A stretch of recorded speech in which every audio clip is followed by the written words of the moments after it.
ঘরের ভেতর এসি চললেও আমার কপালে বিন্দু বিন্দু ঘাম জমছে। বিছানায় অনন্যা অঘরে ঘুমাচ্ছে। আমি জানি ও যখন জাগবে তখন এক বিশাল ঝড় উঠবে। কাল রাতটা আমাদের দুজনের জীবনের সব সমীকরণ বদলে দিয়েছে। কিছুক্ষণ পর অনন্যার ঘুম ভাঙল। ও চোখ মেলতেই কপালে হাত দিয়ে ঝিম মেরে বসে রইল। ওর মাথা খুব ঝিনঝিন করছে। ও মনে হয় বুঝতে পারছে না ও কোথায় আছে।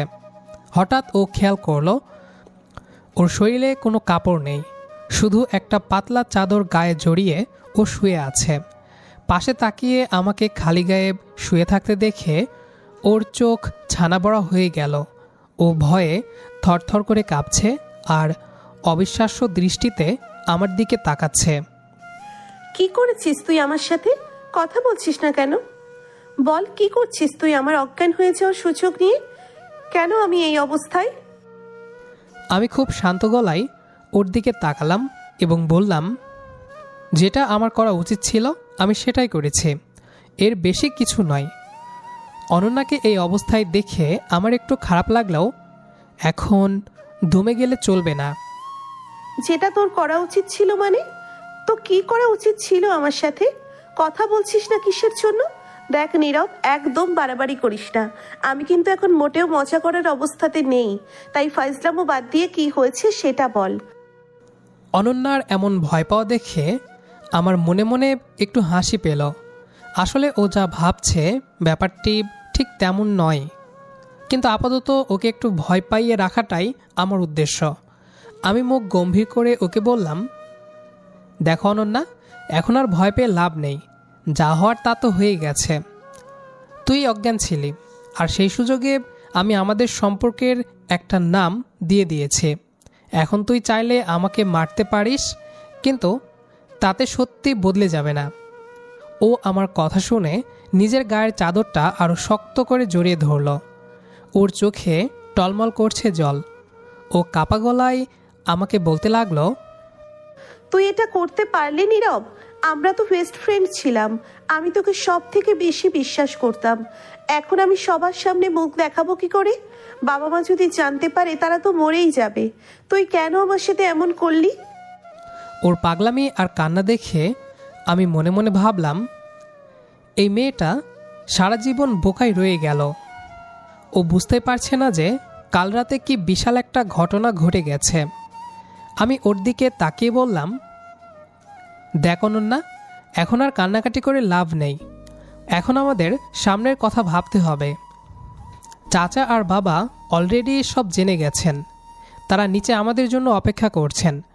তুই চট করে ফ্রেশ হয়ে নে, আমাদের নিচে যেতে হবে। আমি ঘর থেকে বেরিয়ে যাওয়ার সময় শেষবারের মতো ওর কান্নামাখা মুখটার দিকে তাকালাম।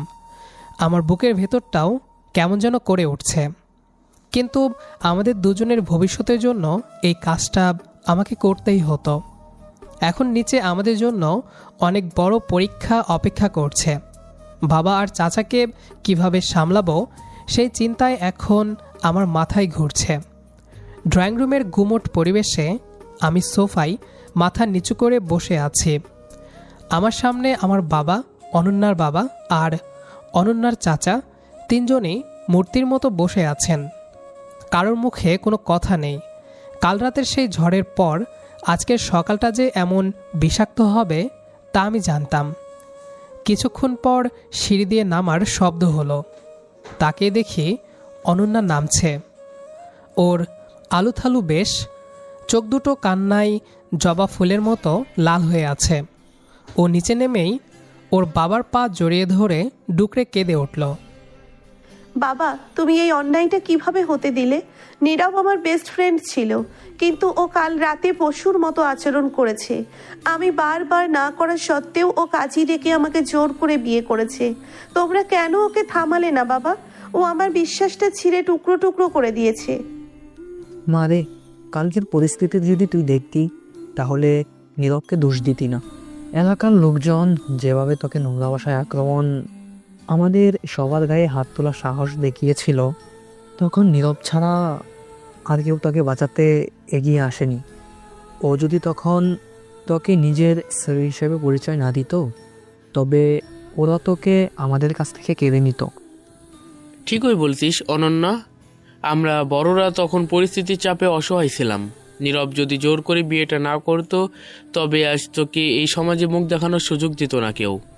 ও তো সম্মান বাঁচিয়েছে রে মা। সম্মান বাঁচিয়েছে নাকি আমার জীবনটা নরক করে দিয়েছে? আমি চিৎকার করে বলছিলাম যে আমি এই বিয়ে মানি না। আমি ওর মতো ছেলেকে কোনো দিন স্বামী হিসেবে ভাবতে পারি না। ও আমার সেই চিৎকার অগ্রাহ্য করে আমার হাতের টিপসই নিয়েছে। তারপর তো আমি অজ্ঞানী হয়ে গেলাম। অজ্ঞান হওয়ার পরও ও আমার সাথে কি করেছে সেই কৈফিয়ত কে দেবে? তোমরা কি করে এই লম্পট ছেলেটাকে বিশ্বাস করছো? অনন্যার মুখ থেকে লম্পট শব্দটা শুনে আমার কান দিয়ে যেন আগুন বের হতে লাগলো। আমি আর চুপ থাকতে পারলাম না। সোফা থেকে উঠে ওর সামনে গিয়ে দাঁড়ালাম। রাগে আমার শরীর কাঁপছে। আমি কঠিন গলায় বললাম, দেখো অনন্যা, মুখ সামলে কথা বলো। তোমার সম্মান রক্ষা করার জন্য তোমাকে আজ নিজের পরিবারের কাছেও অপরাধী হতে হয়েছে। কাল যখন ওই বখাটেগুলো তোমার গায়ে হাত দিচ্ছিল তখন তোর এই বাবা আর চাচা ওখানেই দাঁড়িয়েছিলেন, কিন্তু কেউ তোকে বাঁচাতে পারেননি। আমি কাজী ডেকে তোকে সবার সামনে স্ত্রী হিসেবে স্বীকৃতি দিয়েছি বলে আজ তুই এই বাড়িতে দাঁড়িয়ে বড় বড় কথা বলতে পারছিস। নীরব, থাম। বড়দের সামনে বেয়াদবি করিস না। অনন্যা মা, শোন, নীরব যা করেছে তা তোকে হারানোর ভয়েই করেছে। ও তোকে ছোটবেলা থেকে পছন্দ করে, তাই হয়তো কাজটা একটু কঠোরভাবে করে ফেলেছে, কিন্তু ওর মনে কোনো পাপ নেই। পছন্দ করে? ও আমাকে পছন্দ করে বলে জোর করে বিয়ে করবে? এটা কোন ধরনের ভালোবাসা নীরব? তুই আমাকে অজ্ঞান অবস্থায় একা পেয়ে সুযোগ নিয়েছিস। তুই আমার কাপড় পাল্টেছিস, আমার পাশে খালি গায়ে শুয়েছিলি। এসব কি তোর বড়ত্বের পরিচয়? তুই একটা সুযোগ সন্ধানী। আমি ওর হাতটা হ্যাসকার টানে আমার কাছে নিয়ে আসলাম। ওর চোখে চোখ রেখে বললাম, একদম বাড়াবাড়ি করিস না অনন্যা। তোকে কাল ভেজা অবস্থায় ঘরে এনেছিলাম, কারণ বৃষ্টিতে ভিজে তোর অবস্থা খারাপ ছিল।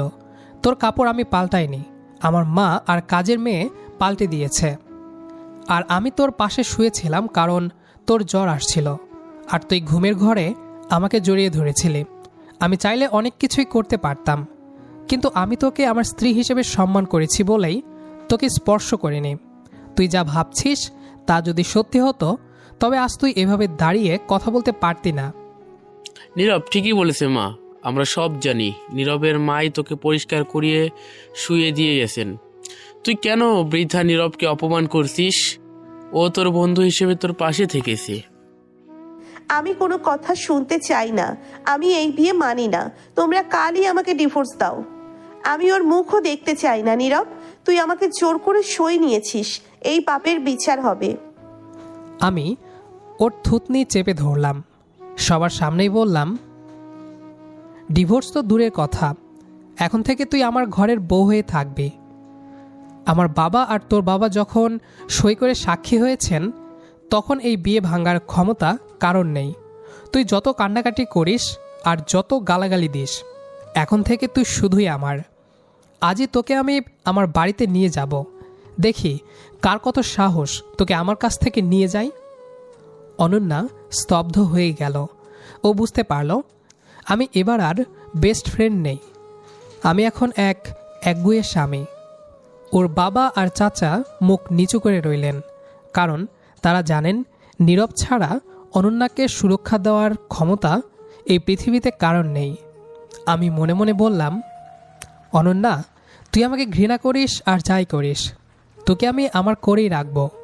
জোর করে তোকে পেয়েছি ঠিকই, কিন্তু ভালোবেসে তোকে আগলে রাখাটাও আমার জেদ। অনন্যার কান্নাকাটি আর চিৎকার কোনো কিছুই আজ আমার কানে পৌঁছাচ্ছে না। ওর অপমানজনক কথাগুলো আমার সহ্য সীমা পার করে দিয়েছে। আমি আর এক মুহূর্ত দেরি না করে ওর হাতটা শক্ত করে ধরলাম। ও আমাকে ছাড়িয়ে নেওয়ার জন্য অপ্রাণ চেষ্টা করছে, কিন্তু আমার হাতের মুঠো আজ অনেক বেশি শক্ত। আমি ওর চোখের দিকে তাকিয়ে কঠিন গলায় বললাম, অনেক হয়েছে অনন্যা, এবার থাম। তোর কোনো নাটক আজ আর চলবে না। তুই আমাকে ছাড় নীরব। তুই আমাকে কোথায় নিয়ে যাচ্ছিস? বাবা দেখো, ও আমাকে জোর করে নিয়ে যাচ্ছে। চাচা তোমরা কিছু বলো, আমি ওর সাথে কোথাও যাব না। আমি কারো কোনো কথার তোয়াক্কা করলাম না। অনন্যার বাবা আর চাচা ড্রয়িং রুমের কোনায় চুপচাপ দাঁড়িয়ে আছেন। ওনারা একবার আমার দিকে তাকিয়েই চোখ সরিয়ে নিলেন। ওনারা ভালো করেই জানেন কাল রাতের পর এই সমাজে অনন্যাকে আগলে রাখার সাধ্য ওনাদের নেই। এখন আমি যা করছি সেটাই অনন্যার ভবিষ্যতের জন্য মঙ্গল।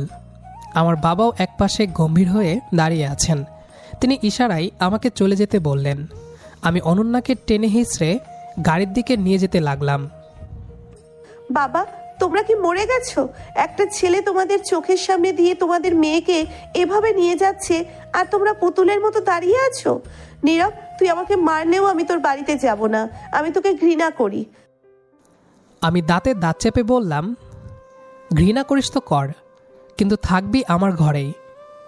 আমি ওকে এক প্রকার চ্যাংদোলা করে গাড়ির পেছনের সিটে বসিয়ে দিলাম এবং নিজেও পাশে বসে দরজা লক করে দিলাম। গাড়ি চলতে শুরু করলো আমাদের বাড়ির উদ্দেশ্যে।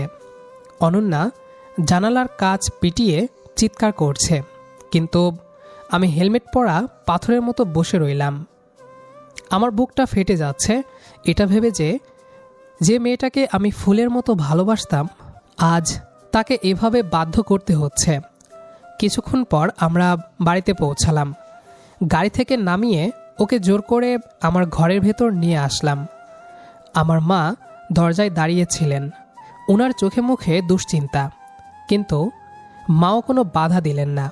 আমি অনন্যাকে সরাসরি আমার শোবার ঘরে নিয়ে গিয়ে সজোরে দরজা আটকে দিলাম। অনন্যা মেঝেতে বসে পড়ে আবার ডুকরে কেঁদে উঠল। তুই আমাকে শেষ করে দিলি নীরব। আমার স্বপ্ন, আমার সম্মান সব তুই শেষ করে দিলি। বন্ধু হয়ে তুই আমার পিঠে এভাবে ছুরি মারলি। আমি ওর সামনে হাঁটু গেড়ে বসলাম। ওর কান্না ভেজা মুখটা দুই হাতের তালুতে নিয়ে বললাম, আমি তোর পিঠে ছুরি মারিনি অনন্যা, বরং আমি নিজে ছুরি খেয়ে তোকে বাঁচিয়েছি। তুই যে স্বপ্নের কথা বলছিস সেই স্বপ্ন দেখার মতো বেঁচে থাকতি না যদি কাল আমি ওই কাজটা না করতাম। এখন থেকে এটাই তোর ঘর আর আমি তোর স্বামী। এটা যত তাড়াতাড়ি মেনে নিবি তোর জন্যই ভালো। আমি কোনো দিন তোকে স্বামী হিসেবে মানবো না। তুই আমাকে জোর করে আনতে পারিস, কিন্তু আমার মন পাবি না।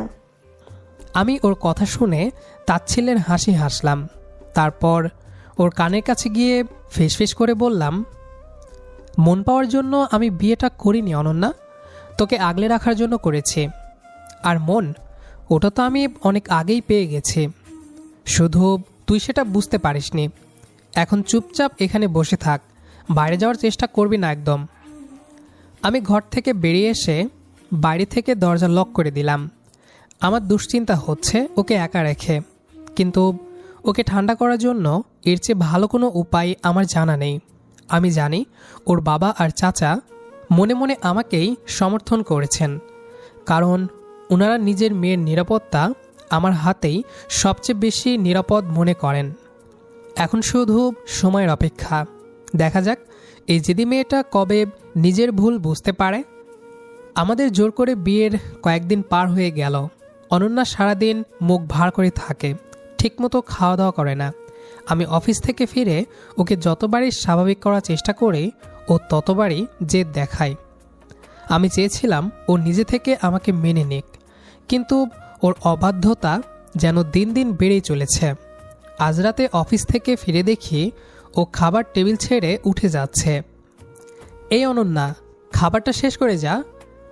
আমি আসার সময় তোর প্রিয় চকলেট কেক নিয়ে এসেছি, তুই তো এটা খুব পছন্দ করিস। তোর আনা কিচ্ছু আমি খাবো না, আর আমাকে শাসন করার একদম চেষ্টা করবি না নীরব। আমি তোর বাড়ির কাজের লোক নই যে তুই যা বলবি তাই আমাকে শুনতে হবে। আমি আমার ঘরে যাচ্ছি, খবরদার আমার পেছনে আসবি না। ওর অবাধ্যতা আর এই রুক্ষ সুর শুনে আমার মেজাজটা মুহূর্তেই বিগড়ে গেল। আমি শান্তভাবে ওর সামনে গিয়ে দাঁড়ালাম, বললাম, অনন্যা, আমি ভালোবেসে বলছি, খেয়ে নে, জেদ করিস না। আমি জেদ করবই। তুই জোর করে আমাকে বিয়ে করেছিস বলে আমি তোর কথা শুনতে বাধ্য নই। আমি এখন থেকে নিজের ইচ্ছে মতো চলবো। তুই কে আমাকে আটকানোর? কথা শেষ হতে না হতেই আমি ওর হাতটা ধরে একটানে দেওয়ালের সাথে চেপে ধরলাম। অনন্যা একদম চমকে গেল। ওর চোখে মুখে এখন আর রাগ নেই, স্পষ্ট ভয় ফুটে উঠেছে। আমি ওর খুব কাছে গিয়ে দাঁড়ালাম। আমাদের নিঃশ্বাসের দূরত্ব তখন খুব সামান্য। কি করছিস তুই? ছাড় আমাকে, কেউ দেখে ফেললে কি ভাববে?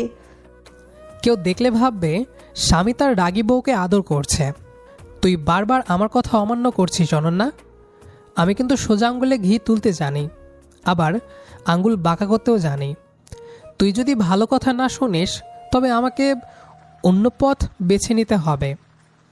আমি ওর কানের একদম কাছে গিয়ে ফিসফিস করে কথাগুলো বললাম। আমার গলার স্বর শুনে অনন্যা থরথর করে কাঁপছে। আমি ওর ঘাড়ের ওপর নিজের তপ্ত নিঃশ্বাস ফেললাম। ও চোখ দুটো শক্ত করে বন্ধ করে ফেলল। আমি ওর চিবুকটা আলতো করে উঁচিয়ে ধরলাম। কি হলো? এতক্ষণ তো খুব কথা বলছিলি, এখন চুপ কেন? তুই যতবার আমার অবাধ্য হবি ততবার আমি এইভাবে তোকে শাসন করব। এটা মারধর নয় অনন্যা, এটা আমার রোমান্টিক অত্যাচার। সহ্য করতে পারবি তো? তুই আসলেও একটা জঙ্গলি। আমাকে ছাড়, আমি খেয়ে নিচ্ছি। আমি ওর ঠোঁটের একদম কাছে গিয়ে একটা বাঁকা হাসি দিলাম। তারপর ধীরে ধীরে ওকে ছেড়ে দিলাম। ও হন্তদন্ত হয়ে টেবিলের দিকে চলে গেল। আমি দূর থেকে ওর লাল হয়ে যাওয়া মুখটা দেখে হাসলাম। আমি জানি এই জেদি বন্ধুটাকে সামলাতে হলে এভাবেই একটু আদর মেশানো ভয় দেখাতে হবে। আমি মনে মনে ভাবলাম, অনন্যা, তুই যত দূরে যেতে চাইবি আমি তত কাছে আসব। তোকে আমার ভালোবাসা জালে এমনভাবে জড়াবো যে তুই নিজেও একদিন অবাধ্য হওয়া ভুলে যাবি। আজ অনন্যাকে নিয়ে ভার্সিটিতে এলাম, কিন্তু ওর মুখ দেখে মনে হচ্ছে আমি ওকে জেলখানায় নিয়ে এসেছি। আমাদের এই সাপের নেউলের সম্পর্কটা যে, সেই চিন্তায় আমার মাথায় ঘুরছে। দেখ মাইশা, এই জঙ্গলিটার সাথে আমি এক রিস্কায় এসেছি। আমার দিনটাই মাটি হয়ে গেল। সারাক্ষণ শুধু খবরদারি করে, এটা করিস না, ওটা করিস না। উফ, অসহ্য। আমি মোটেও খবরদারি করি না মাইশা। ও তো নিজেই একটা আস্ত পাগল। রাস্তা দিয়ে হাঁটার সময়ও ঠিকমতো খেয়াল করে না। আমি তো ওর ভালোর জন্যই বলি। তোর ভালো তুই নিজের কাছে রাখ নীরব। আমাকে বেশি জ্ঞান দিতে আসবি না। তুই তো আমাকে জোর করে আটকে রেখেছিস। থাম, তোরা কি এখনো ভালো হবি না? তোদের না বিয়ে হয়ে গেছে, অথচ তোদের ঝগড়া দেখে মনে হচ্ছে তোরা এখনো সেই ছোট বাচ্চাদের মতো মারামারি করছিস। তোরা কি এভাবে নেউল বেজির মতো ঝগড়া করেই সারা জীবন কাটাবি? আমি কি সাধে করি? ও আমাকে সারাক্ষণ জ্বালিয়ে মারে। তুই বিশ্বাস কর মাইশা, ও আমার জীবনটা অতিষ্ঠ করে দিয়েছে। শোন অনন্যা, তোরা এখন হাজব্যান্ড ওয়াইফ। তোরা যদি ক্যাম্পাসে এসেও এমন সাপে নেউলে ঝগড়া করিস, তবে একসাথে সংসার করবি কিভাবে শুনি? যদি সবসময় এরকম সতীনের মতো ঝগড়া করিস, তবে তোদের সংসারটা তো রণক্ষেত্র হয়ে যাবে। একটু তো শান্ত হ। মাইশার কথা শুনে আমি অনন্যার দিকে তাকিয়ে হাসলাম, কিন্তু ও রাগে মুখ ঘুরিয়ে নিল। আমি জানি আমাদের এই ঝগড়াই আসলে আমাদের ভালোবাসা, যা এই পাগলটা এখনও বুঝতে পারছে না। ক্যাম্পাসের রাস্তা দিয়ে আমি, অনন্যা আর মাইশা হাঁটছিলাম, কিন্তু অনন্যার মনটা এখনও তেতো হয়ে আছে। আমি বারবার ওর সাথে কথা বলার চেষ্টা করছি, আর ও জেদ করে রাস্তার একদম পাশ দিয়ে হাঁটছে। হঠাৎ করেই পেছন থেকে একটা বাইক প্রচণ্ড গতিতে আমাদের দিকে ধেয়ে আসতে লাগলো। বাইকটা নিয়ন্ত্রণ হারিয়ে ঠিক অনন্যার গায়ের ওপর উঠে যাচ্ছিল। আমি এক মুহূর্ত সময় নষ্ট না করে অনন্যার হাত ধরে সজোরে একটা টান দিয়ে ওকে নিরাপদ জায়গায় সরিয়ে দিলাম, কিন্তু নিজেকে সরানোর সময় পেলাম না। বাইকের হ্যান্ডেলটা প্রচণ্ড জোরে আমার পেটে এসে লাগলো। আমি ছিটকে কয়েক হাত দূরে পড়ে গেলাম। পেটে অসহ্য যন্ত্রণা হচ্ছে, মনে হচ্ছে নাড়ি ভুঁড়ি সব ছিঁড়ে যাচ্ছে। যন্ত্রণায় ছটফট করতে করতে একসময় আমার চারপাশটা অন্ধকার হয়ে এলো। আমি জ্ঞান হারালাম।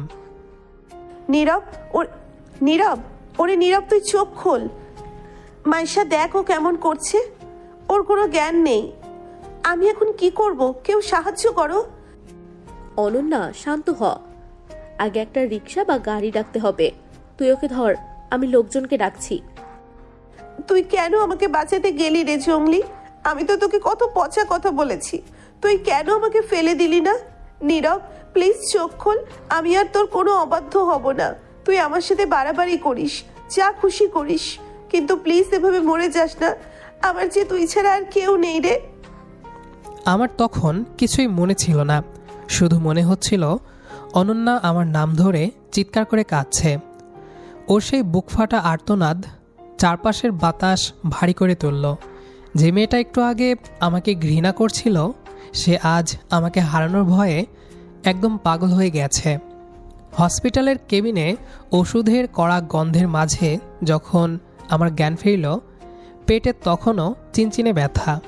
চোখ মেলতেই দেখলাম অনন্যা আমার হাতটা শক্ত করে নিজের বুকের কাছে ধরে বসে আছে।